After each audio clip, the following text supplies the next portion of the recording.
Hello. I want to talk about value as it pertains to business and content creators, and value as it pertains to the advertising market industry. So, hopefully, this talk will provide value. All right. We're going to one of our deep technical talks. So, this idea spawned from the mastermind chat.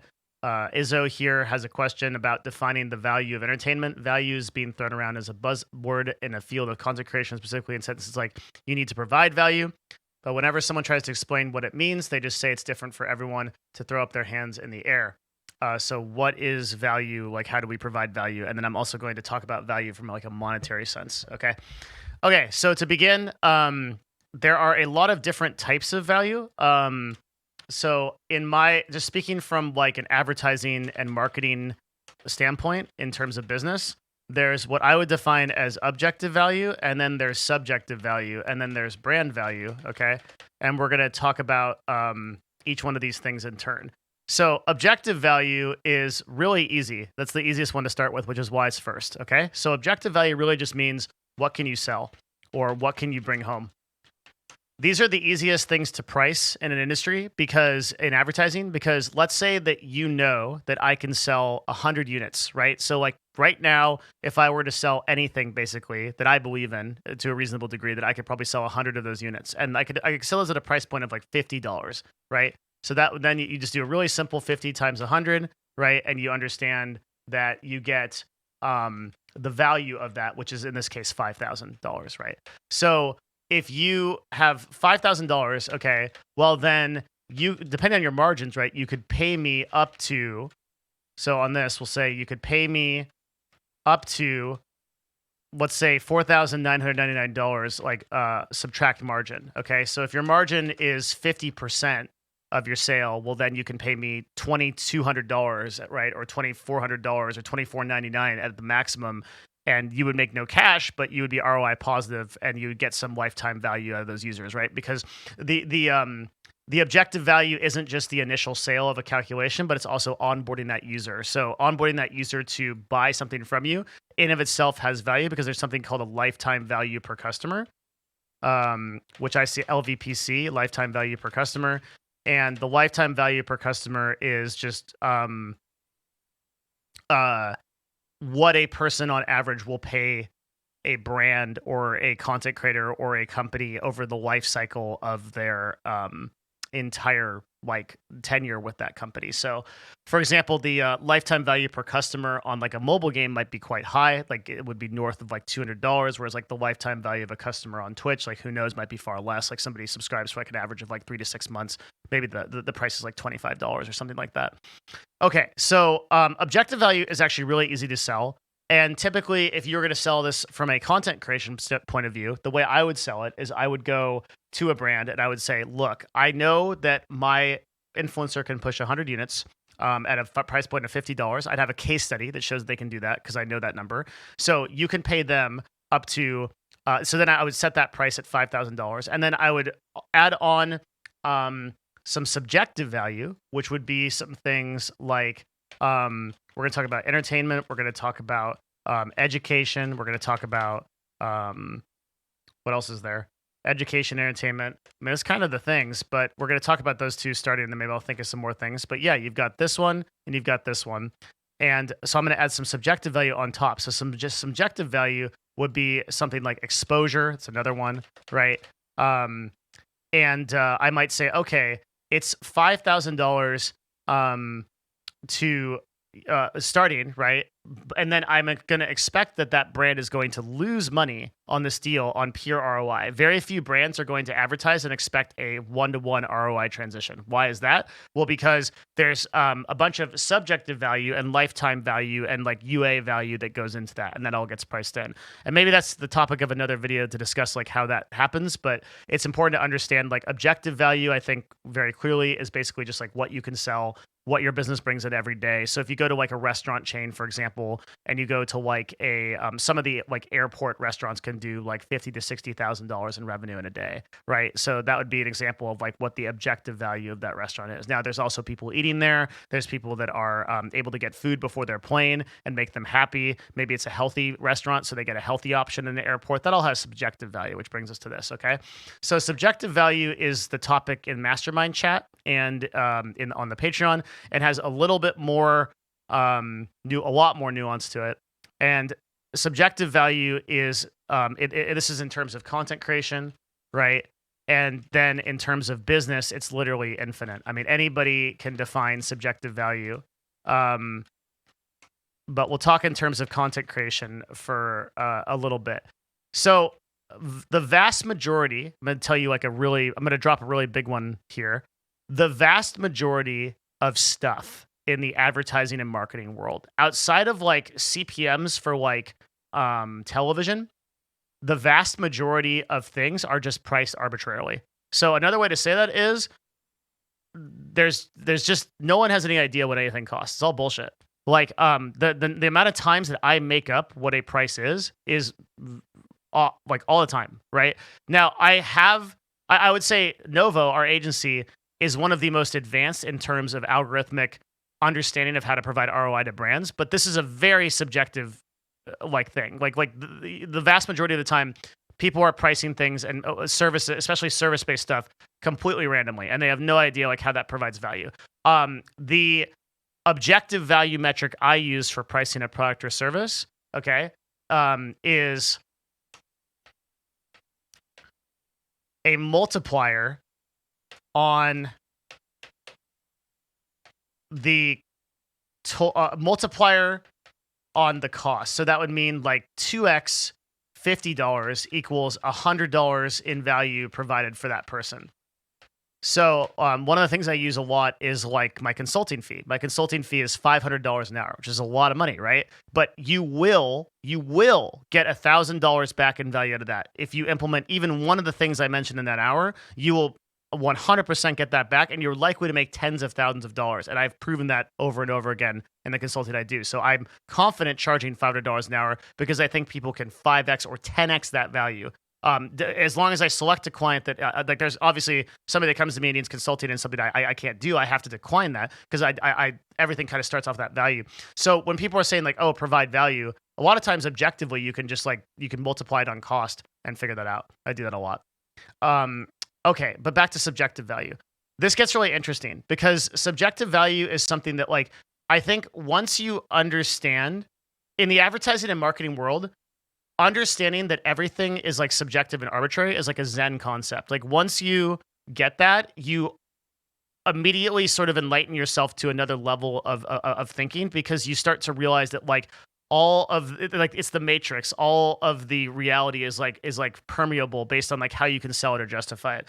And once you understand that, I think you become much more powerful as like a content creator or a business person, that you maybe price yourself. Most people, businesses and service-based people and content creators price themselves too low. They aren't aware of the value that they're worth. This is also true for like service-based people, like artists, for example, or people that do emojis, like price themselves at like $10 or $15 an emoji. Like this is crazy. Like, right.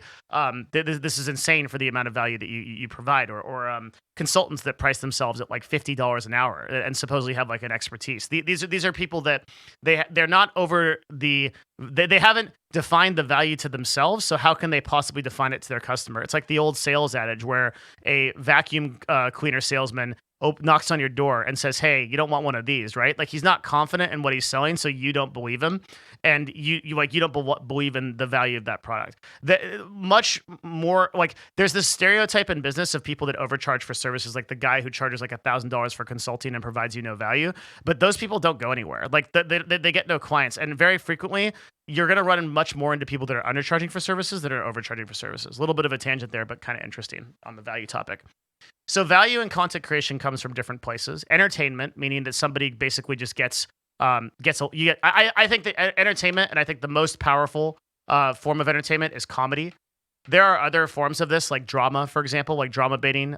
Streams like on Twitch, like Destiny, come to mind, where they're just covering like the more meta and drama topics, and that's like a very big source of like viewership, right? But I think comedy is the one that consistently shows up as being the most powerful and the most able to attract viewership. You've got on Twitch, you've got most of the 30,000 plus, like 10,000 plus channels implement a lot of improv and comedy, and this extends into greater society where, like, you have Kevin Hart selling out entire stadiums and things like that. Like in the realm of entertainers, I think comedy takes a huge seat right next to like music, right, and some of the other like bigger stuff.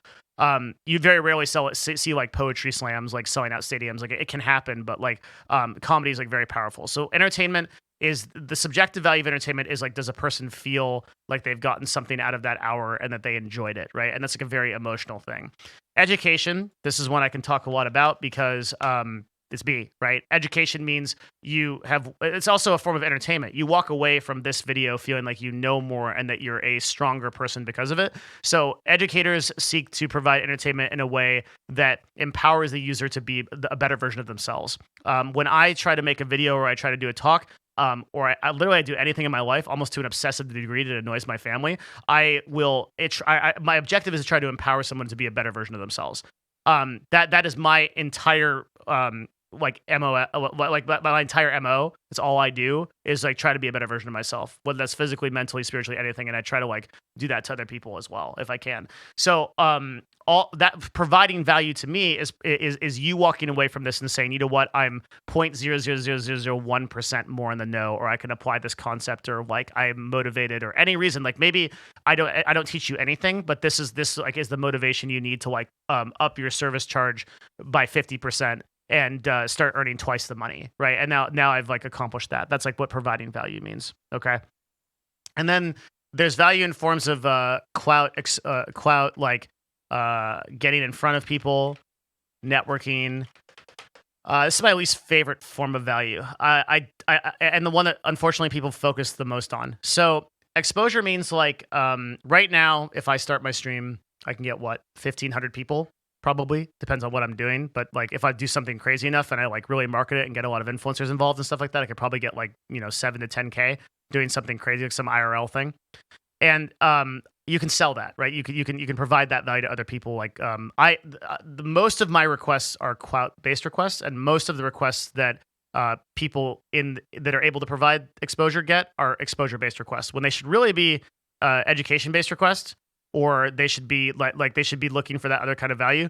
Exposure and clout is like the biggest overrated form of like subjective value that there is. And exposure is also the one that we will provide. Like I will weigh the least in terms of going back to business and advertising. I will weigh the least in terms of like what I will price. So let's talk about an influencer like Pokimane. Okay. So Pokimane is one of the rare examples where exposure matters a lot when you're like selling. So when you're selling something like a person like Pokimane, or you're selling like an idea like that, okay? Because Pokimane, this is like a really big, another kind of like Zen moment, like advertising moment here. But like Pokimane, you aren't the value of a Pokimane, which she'll run $30,000, $40,000, $50,000 an hour, right? No problem. Like I know Pokimane's price, I know her exact price, but I'm telling you, it's like that range. And you might say, okay, well, how can a brand possibly justify a ROI of $50,000 or $60,000 or $40,000 off of an hour of a person's time, no matter what they're doing, like if they're playing a game? And what you have to realize is that at a certain level, you're buying exposure, which means you're not buying the influencer themselves, you're buying the time and the clout and the clips and the Reddit posts and the community impressions and the collaborations and the other streamers reacting to it at that point. So top level influencers are so powerful and they're so expensive, not because their individual time provides that ROI, which is impossible, right? It's because the impact of that event, the impact of marketing that's with that person, implies in of itself a cultural shift of people regarding that brand. So another example of this is, let's look at like Hillary Clinton's speaking fee is $200,000 a speech, right? So if you want to get Hillary Clinton out to talk for like an hour, it's like $200K. So like, where's the like how could you possibly justify that ROI to any corporation? You can't, right? There's no amount of sales. She could be talking about selling water bottles for the entire hour, and she's never going to make $200,000 back. But the cultural shift that happens from having a Clinton talk at your corporation, and the value of having that at your event and being able to list her as a speaker implies a sort of subjective value that cannot be objectively defined. Or another way to say that is you cannot price that. They're like she prices it, but she ballparked that. There was no calculation her team did on. That's just what they think they can get away with. Okay, and there are some speakers like Tony Robbins, for example, has a 5-person platinum level mastermind where he coaches you personally. So Tony Robbins will coach 5 people personally per year. One of the things that you get is you go out to his resort once a year, I think, or twice a year, and you do like a sit down with just him and the other 4 people, and you go over like whatever your business is, whatever you're looking for, whatever problem you're trying to solve. It could be personal, could be business, whatever. Tony Robbins charges $1 million a year for that on retainer. So you pay $1 million a year whether you use that service or not. His the amount of people that are waiting for that service is endless. I mean, like, he will never not be able to fill that to the day he dies. He'll be guaranteed to make $5 million a year because he can provide that kind of value. Now, how can that be? It's because is Tony Robbins coming to you and providing objective value of $1 million. Now, in his case, right, when we're talking about this value of like education, shit, man, Tony Robbins is insane. I mean, like Tony has probably single-handedly, I paid $500 to like $1,000 every once in a while for like a Unleash the Power Within ticket. That has provided me tens of thousands of dollars of value, objectively and subjectively. And that was me and like a crowd of like 3,000 people dancing around for like a week. Like, man, it's so worth it. But I would believe the case that Tony Robbins could actually provide you $1 million of value to like a F500 CEO could make more than that with that kind of decision making. Like, I would pay for that at a high level. If I was running a corporation to that caliber. So there's an example of like objective value that's insane, but also the subjective value of being associated as a mentee of Tony Robbins, of being in that circle, of making those connections, right? Like on and on and on. I'll give you another example because this is just such an interesting conversation about value. I love this topic. I subscribed to a service called Surfair. It was an executive, so I used to live in Lake Tahoe. And in Lake Tahoe, I would fly down to Los Angeles a lot when I was in esports because I had to do business stuff down there. I didn't like flying commercial at some point because I was flying every week and it sucked. So for something like $2,500 a month on retainer or something like that, like $2,000 a month, I paid a service that was a 4 to 6 seat small private plane that would fly from Truckee to Los Angeles to Hawthorne every week. And I'd get on that plane.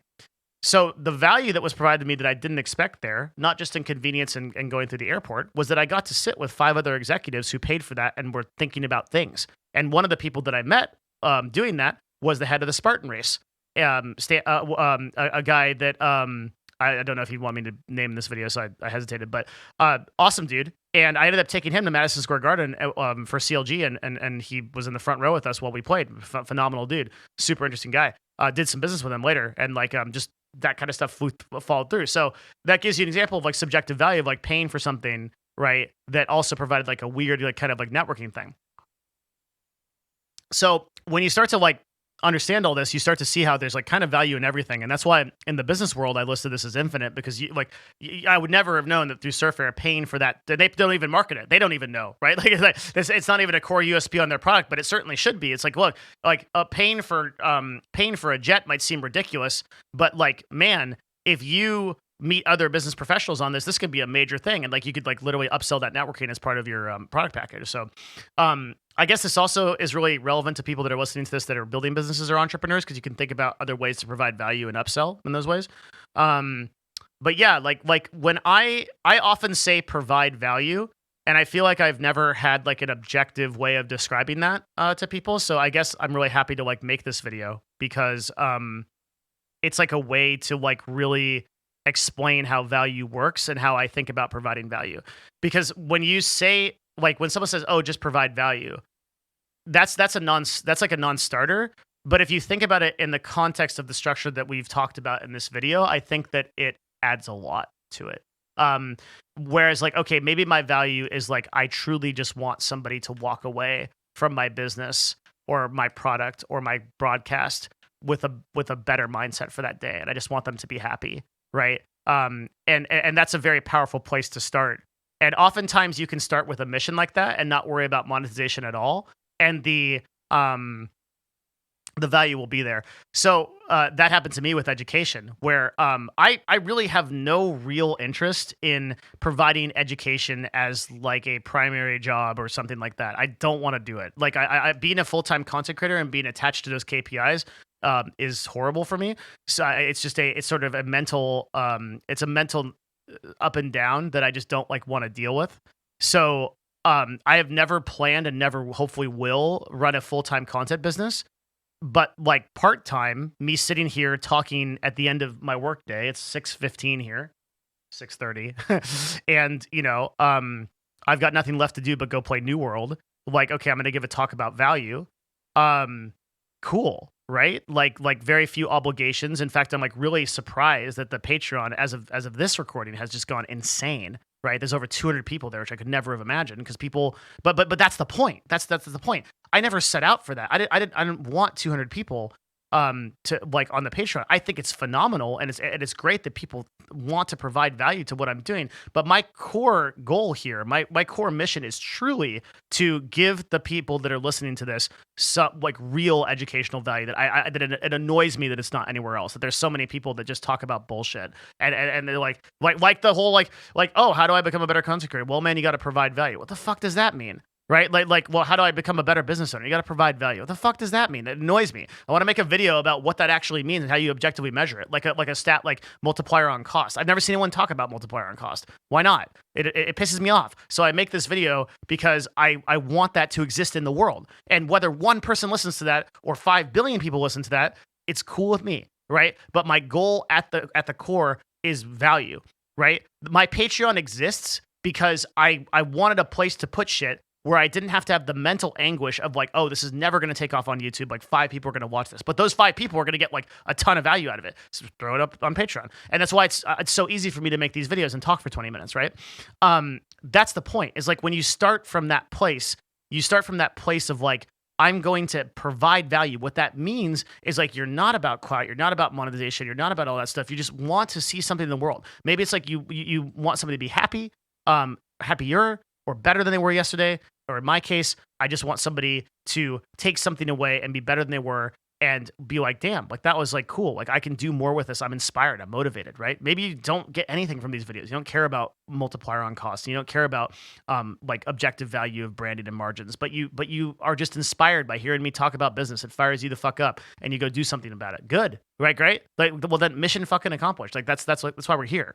So I think when someone tells you to provide value, that should be like a code word for you to step back and say, okay, what do I want to bring to my customers? What do I want to bring to the people in my life? And it might not be like real talk, might not be a business thing.